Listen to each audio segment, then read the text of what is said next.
accounts. So we're going to see that not only are we going to rotate the password there, we're going to rotate it on the service as well. We can see that our dependencies list out here, and we have a service running on a server, and then we have some static particular accounts on here as well. So what we're going to do, come over here to the overview, and then we're going to rotate this password hitting the button. This could also be done with a policy or automatically in the background, but we're going to, again, simulate a change window. We're going to change the password now. We're going to rotate it, and we're going to randomly generate it. All right, so it's pending now. We'll pause here for a moment and wait for it to come back. It takes a few moments for this to transact.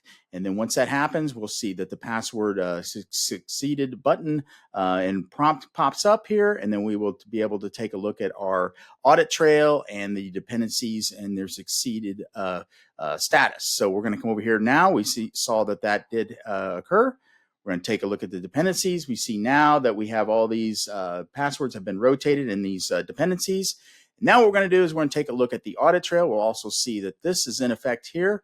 We can see these passwords all have been rotated and all these are in effect. So next thing we're going to do here is just confirm that by taking a look at the password here.